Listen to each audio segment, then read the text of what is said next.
नमस्कार, the deep dive में आप सबका स्वागत है। आज हम एक ऐसे विषय पर बात कर रहे हैं जिसे कई लोग एक परंपरा का नाम देते हैं। हाँ, एक परंपरा। लेकिन हमारे पास जो स्रोत हैं वो इसे सीधे सीधे एक अपराध मानते हैं।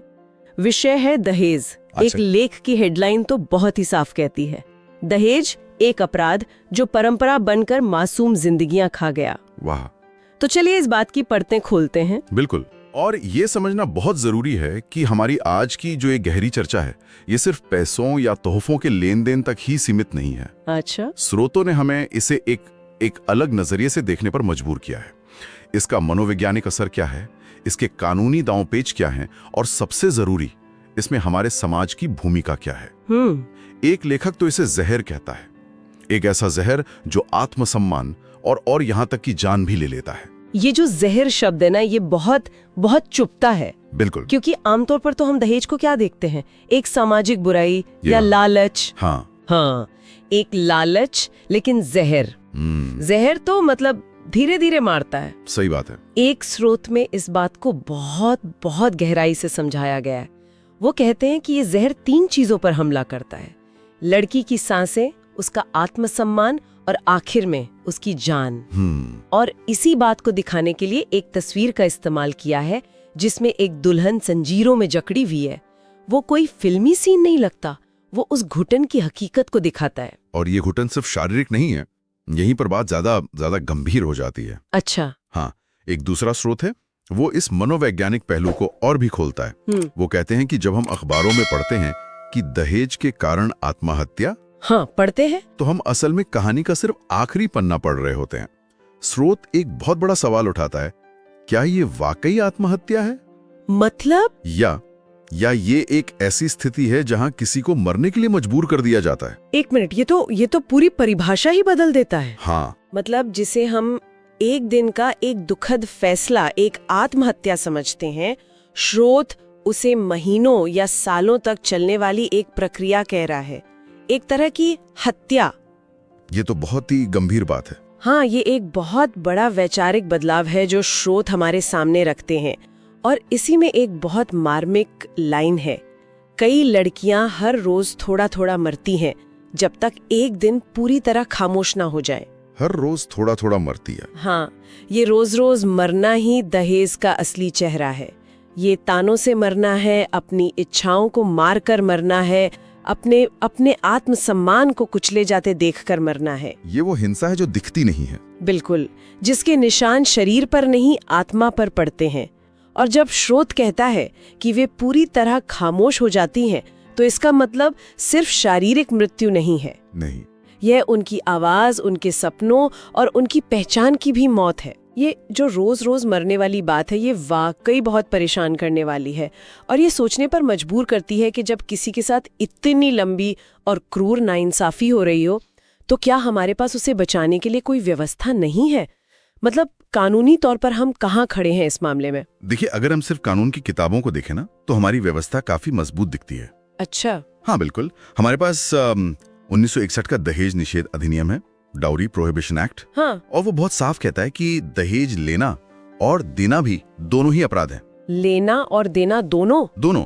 और कमाल की बात यह कि सिर्फ मांगने पर ही, लेन देन होने से पहले ही। हाँ, लेन देन हो या ना हो, सिर्फ मांगने पर 5 साल तक की जेल और जुर्माना हो सकता है। ठीक है। और अगर मामला सिर्फ मांगने से आगे बढ़कर उत्पीड़न तक पहुंच जाए तो फिर भारतीय दंड संहिता यानी आईपीसी की धारा 498A लागू होती है। 498A, ये तो क्रूरता के खिलाफ है ना? हाँ, ये क्रूरता के खिलाफ एक बहुत सख्त कानून है। और इसके अलावा घरेलू हिंसा अधिनियम भी है जो पीड़िता को सुरक्षा देता है। तो मतलब कागज पर देखें तो कानून की तरफ से तो पूरी तैयारी है, सारे नियम कानून अपनी जगह पर हैं। ठीक है, तो कानून सख्त है। पर फिर भी हम हर रोज इससे जुड़ी खबरें पढ़ते हैं, सुनते हैं, तो ये खाई कहाँ है? अगर कानून इतना मजबूत है तो वो बेअसर क्यों हो जाता है? यहीं पर स्रोतों का सबसे अहम विश्लेषण सामने आता है। एक लेख में एक बहुत ही शक्तिशाली बात कही गई है, कानून तब काम करता है जब समाज पीड़िता के साथ खड़ा हो। ये एक लाइन इस पूरी समस्या की जड़ को पकड़ लेती है। कानून एक औजार है, लेकिन उस औजार को चलाने की ताकत समाज से आती है। सही बात है। अगर समाज ही चुप है या अपराधी के साथ खड़ा है तो कानून की सबसे तेज धार भी कुंद हो जाती है। इसे समझाने के लिए एक तस्वीर का भी जिक्र है ना, जो शायद शब्दों से ज्यादा कह जाती है। हाँ। न्याय का एक तराजू है, लेकिन वो बराबर नहीं है, वो झुका हुआ है। एक पल्ले पर एक छोटी सी डरी हुई लड़की अकेली खड़ी है। हाँ। और दूसरे पल्ले पर कौन है? एक पूरा हंसता मुस्कुराता परिवार जो ताकतवर दिख रहा है, और उनका वजन उस लड़की को नीचे दबा रहा है। ये सिर्फ एक तस्वीर नहीं है, ये हमारी सामाजिक हकीकत का आईना है। बिल्कुल सही पकड़ा आपने। ये तस्वीर शक्ति के असंतुलन को दिखाती है। कानून की लड़ाई अदालत में बाद में और समाज में पहले हारी जाती है। समाज में पहले हारी जाती है। हाँ, स्रोत का असली इंसाइट यही है कि कानूनी लड़ाई असल में एक सामाजिक लड़ाई है। वो लड़की तराजू पर अकेली क्यों है? क्योंकि लोग क्या कहेंगे का डर, परिवार की इज्जत का बोझ, घर की बात बाहर नहीं जानी चाहिए की सोच, ये सब मिलकर उस दूसरे पल्ले का वजन बढ़ा देते हैं। और अपराधी, जो अक्सर एक अकेला व्यक्ति नहीं होता, एक पूरा परिवार होता है। सही, वो इसी सामाजिक स्वीकृति की आड़ में बच निकलता है। कानून की किताब में जो क्रूरता और अपराध है, वो समाज की नजर में एक पारिवारिक मामला बनकर रह जाता है। ठीक है, ये होता है, या पति पत्नी का झगड़ा। और इसी वजह से पीड़िता और उसका परिवार शिकायत करने से डरते हैं। उन्हें लगता है कि अगर हम आवाज उठाएंगे तो समाज हमें ही दोषी ठहराएगा। वे सोचते हैं लोग कहेंगे कि लड़की ये एडजस्ट नहीं कर पाई। ये सामाजिक दबाव ही कानून के रास्ते का सबसे बड़ा रोड़ा है। तो ये तो साफ है कि सिर्फ कानून बना देना हल नहीं है। अगर कानून और समाज के बीच इतनी बड़ी खाई है और न्याय का तराजू इस तरह से झुका हुआ है, तो इसे बराबर कैसे किया जाए? अगर कानून अकेले काफी नहीं है तो फिर आगे का रास्ता क्या है? इसका जवाब हमारा एक स्रोत में बहुत सीधे और स्पष्ट रूप से दिया गया है। एक बड़ी सी टूटी हुई जंजीर की तस्वीर है और उसके साथ एक संदेश है, चुप्पी तोड़िए, क्योंकि चुप्पी ही अपराध को ताकत देती है। चुप्पी ही अपराध को ताकत देती है। हाँ, इसी एक वाक्य में छिपा है। और ये चुप्पी सिर्फ पीड़िता की नहीं है, ये पूरे समाज की चुप्पी है। बिल्कुल। जब तक हम इसे एक निजी मामला समझकर अनदेखा करते रहेंगे, ये अपराध ये फलता फूलता रहेगा। चुप्पी ही वो खाद पानी है जिससे ये जहर फैलता है। ठीक है, चुप्पी तोड़िए, ये सुनने में बहुत शक्तिशाली लगता है, लेकिन सवाल ये है कि ये चुप्पी टूटेगी कैसे? ये एक बहुत बड़ा बदलाव है। क्या इसके लिए कुछ ठोस, मतलब व्यावहारिक कदम भी सुझाए गए हैं? क्योंकि सिर्फ ये कहना काफी नहीं है कि बोलो। हाँ बिल्कुल, और यही इन स्रोतों की खूबसूरती है कि वो सिर्फ समस्या नहीं बताते, बल्कि समाधान का एक खाका भी देते हैं। उन्होंने 4 बहुत ही ठोस कदम बताए हैं। अच्छा। पहला है मानसिकता बदलना। इसमें कहा गया है, दहेज मुक्त शादी को गर्व का विषय बनाइए। ये दिलचस्प है, क्योंकि आज तो समाज में इसका उल्टा होता है। हाँ, ज्यादा दहेज देना या लेना, बड़ी और खर्चीली शादी करना, इसे शान की बात समझा जाता है। तो इस सोच को पलटा कैसे जाए? स्रोत इशारा करते हैं कि इसकी शुरुआत हमें अपनी भाषा और अपने व्यवहार से करनी होगी।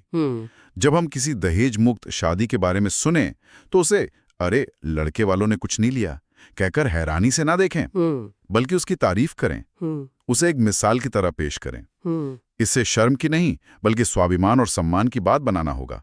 जब समाज ऐसे परिवारों को इज्जत देने लगेगा, तब ये बदलाव जमीनी स्तर पर दिखेगा। ये तो सोच के स्तर पर एक बहुत बड़ा बदलाव लाने की बात है। और दूसरा कदम क्या सुझाया गया है? दूसरा कदम समस्या की जड़ पर चोट करता है। ओके। वो है सशक्तिकरण। स्रोत कहता है, बेटी को बोझ नहीं, अधिकार दीजिए।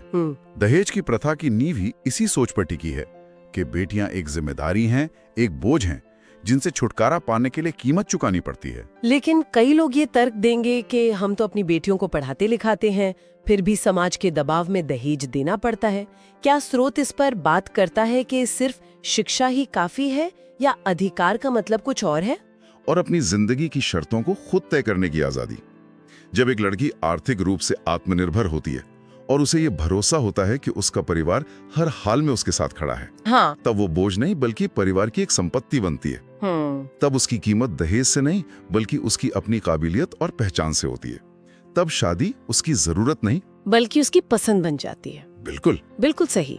तो मानसिकता बदलो, बेटी को अधिकार दो। हाँ। और तीसरा कदम तो सीधी कार्रवाई की बात करता है, दहेज मांगने वालों को ना कहिए।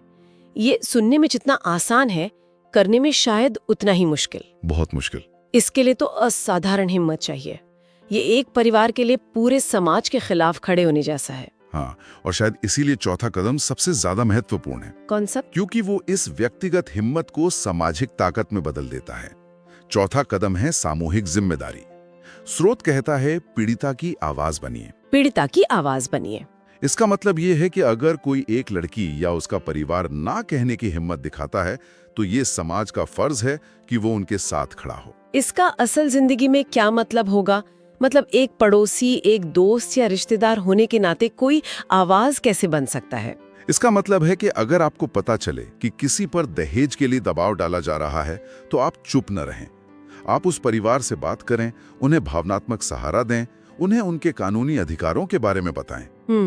सिर्फ इतना पूछ लेना कि सब ठीक है भी बहुत बड़ी मदद हो सकती है।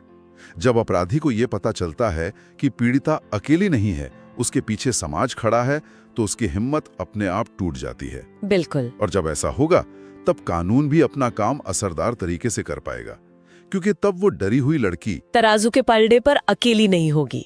हाँ, उसके साथ पूरे समाज का वजन होगा। तो आज की इस पूरी चर्चा को अगर हम समेटें तो हमने दहेज को एक परंपरा के चश्मे से नहीं बल्कि एक अपराध की नजर से देखा। हमने इसके उस जहरीले असर को समझा जो सिर्फ पैसों तक सीमित नहीं है बल्कि आत्मसम्मान और जिंदगी तक छीन लेता है। और सबसे अहम बात, हमने ये जाना कि कैसे मजबूत कानून होने के बावजूद समाज की चुप्पी और उदासीनता न्याय के रास्ते में सबसे बड़ी बाधा बन जाती है। बिल्कुल। और सबसे बड़ा संदेश जो इन स्रोतों से निकल कर आता है वो यही है कि कानून तभी मजबूत होता है जब समाज उसे मजबूती देता है। पुलिस, अदालत, ये सब अपनी जगह हैं, लेकिन बदलाव की असली ताकत वो समाज के हाथ में है। सही बात है। ये ताकत चुप्पी तोड़ने में है, ना कहने की हिम्मत को सहारा देने में है, और दहेज मुक्त समाज को एक गर्व का विषय बनाने में है। असली बदलाव सामूहिक आवाज उठाने से ही आएगा। ये एक बहुत जरूरी और शक्तिशाली विचार है। और इस चर्चा के अंत में हम श्रोताओं के लिए एक सवाल छोड़ना चाहेंगे। देखिए, हमारे श्रोतों ने इस पर तो काफी ध्यान दिया है कि समाज को क्या करना चाहिए या मांग को ना कैसे कहा जाए। बिल्कुल, मांगने वालों पर फोकस है। हाँ, लेकिन सिक्के का दूसरा पहलू भी तो है। वो कौन से सामाजिक या शायद आंतरिक दबाव हैं जिनके कारण एक परिवार सब कुछ जानते हुए भी कि अपराध है, इसके नुकसान क्या हैं, फिर भी दहेज देने के लिए मजबूर महसूस करता है? देने के लिए, हाँ, ये एक बहुत बड़ा सवाल है। शायद इस पहलू को समझने से इस पूरे चक्र को तोड़ने में कोई और मदद मिल सके।